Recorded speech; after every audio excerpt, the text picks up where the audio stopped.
आज की कहानी का नाम है सास हो तो ऐसी। सोनिया ब्याह कर ससुराल आई तो उसका स्वागत नई बहुओं जैसे बिल्कुल नहीं हुआ। हालांकि वो मानसिक रूप से तैयार थी इस व्यवहार के लिए, पर दिल तो बच्चा है ना, थोड़ा बुरा तो लगता ही था। ज़्यादातर रिश्तेदार गप में इस कदर व्यस्त थे कि स्वागत के लिए बाहर तक नहीं आए, या यूं कहें परवाह ही नहीं किया। सास ने अकेले ही पूरी रीति रिवाज और प्यार के साथ सोनिया का स्वागत किया। बहू की जरूरत और स्वागत में कोई कमी न रह जाए, उसका पूरा ध्यान रख रही थी, जो उसकी ननंद मेघा को हजम नहीं हो रही थी। क्या मम्मी, कितनी सेवा करोगी अपनी बहू रानी की? अब रहने भी दो, मैडम खुद आई है और वो भी खाली हाथ। कौन सी हमारी पसंद की है या आने वाले वक्त में हमें पहचानेगी भी? सच को स्वीकार करो, तुम्हारा बेटा अब उसका गुलाम है। ऐसी सोच कैसे हो गई तुम्हारी मेघा? विवाह किसकी पसंद से हुआ ये महत्वपूर्ण नहीं है, अब जो सच है उसे तुम स्वीकार करें। मेरी बहू यही है, तुम्हारे भाई की खुशियाँ इसमें ही है और तुम्हारा मायका भी। बहू नई है, उसे प्यार और अपनेपन की ज़रूरत है, हम लोगों को सिर्फ उसे स्वीकार करना है।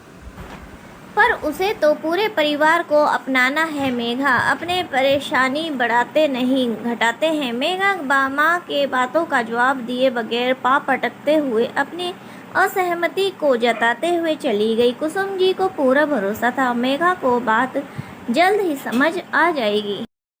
दरअसल राघव ने अपने सहकर्मी सोनिया से प्रेम विवाह किया है। सोनिया दूसरी जाति के होने के साथ एक पैर से लाचार थी, जिस कारण सभी को इस शादी से आपत्ति थी। सोनिया काफ़ी सुलझी हुई होनहार लड़की है, पर समाज हो या परिवार बाहरी खूबसूरती को ही महत्व देते हैं ना। कुसुम जी जब मेहमानों को खाना खिला रही थी तो उन्होंने हर तरफ फुसाहट महसूस किया। सभी के जुबान पर एक ही सवाल था, इतने होनहार और सुंदर बेटे के लिए ऐसी बहू पसंद की है कुसुम ने।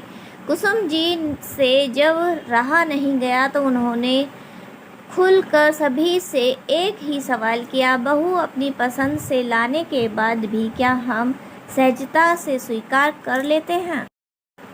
उसमें कमी निकालने की कोशिश नहीं की जाती क्या? अपनी मेघा का विवाह तो हम सब अपनी बिरादरी में अपनी पसंद से किए थे ना, क्या उसे समस्या का सामना नहीं करना पड़ा? मेरे बेटे ने अपने पसंद से शादी की तो क्या हमारा विशेष अधिकार हो गया कमी निकालने का, बहू को नीचा दिखाने का? मुझे गर्व है, मेरे बेटे की पसंद है। अगर बहू को खुले दिल से अपनाएंगे तो अच्छाई और खुशियाँ ही नज़र आएंगी।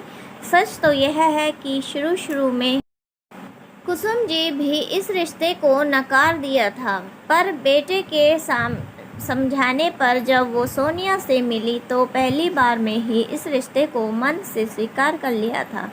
सोनिया कमरे में बैठे बैठे सारी बातें सुन रही थी।